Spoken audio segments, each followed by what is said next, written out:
Over now to Laura Blumenfeld, a Middle East analyst at Johns Hopkins University in Washington, D.C.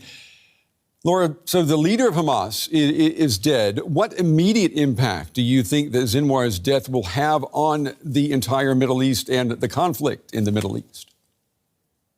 Well, starting from Israel and looking out, I mean, today is the first day of Sukkot. It's their harvest holiday, and the Grim Reaper came for Sinwar. So it's highly symbolic that Israel's most wanted man has a rock-sized hole in his head. But for Israelis, your average Israeli, I would say his death means nothing, and the hostage lives means everything. So if we want to broaden out to a regional peace, I think we have, one word 3 times: hostages, hostages, hostages.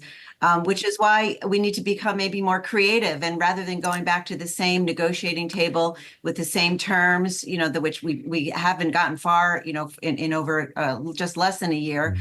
There are other opportunities. Netanyahu talked about a reward, lay down your weapons, release your hostages, and you will live. I think that it's time for some creative thinking and intensive diplomacy. We have been led to believe since this war began that there were some Israeli hostages always with Yahya Sinwar. The thinking is that that would prevent a direct attack to kill Sinwar.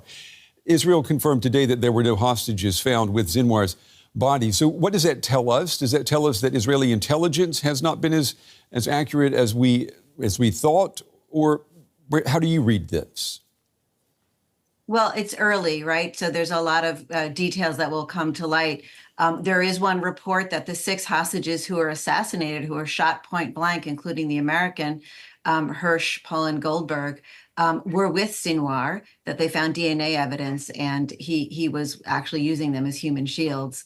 So, what Israelis say, my intelligence sources say, is it's a very, very tricky moment now where you could have individual hostage holders, Hamas terrorists, gunmen, either just taking matters into their own hands and killing the hostages they hold, or fleeing and just releasing them.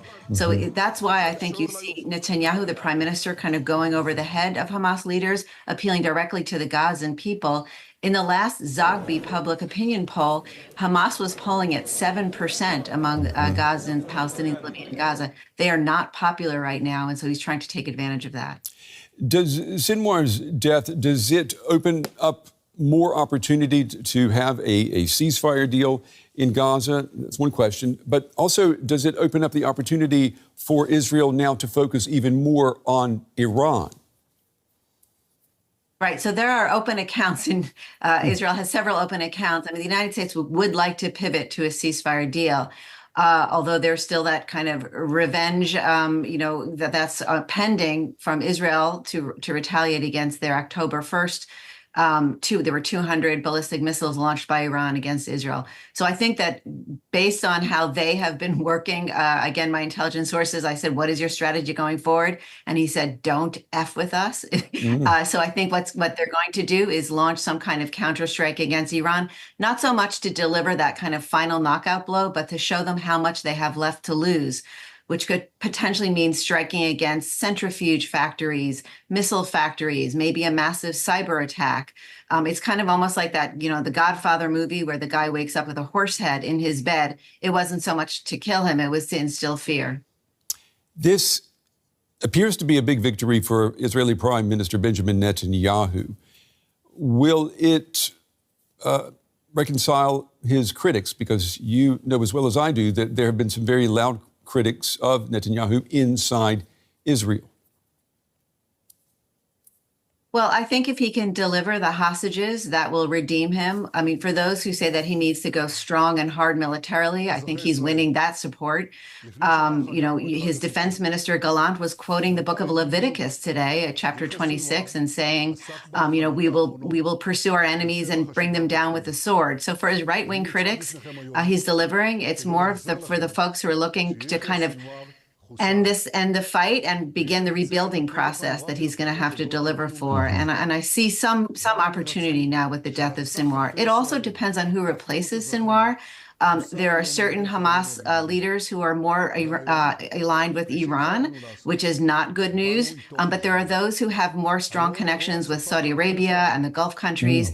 And that's a real opportunity for the United States to press more leverage on them and get some kind of deal, whether it's the old terms or a whole new package. Before we run out of time, I want to pick up again on what you said about how unpopular Hamas is inside the Gaza Strip. Do you think the death of Sinwar is this the moment that will allow the Palestinians in Gaza to rise up and demand that the forces leading them or not leading them be changed?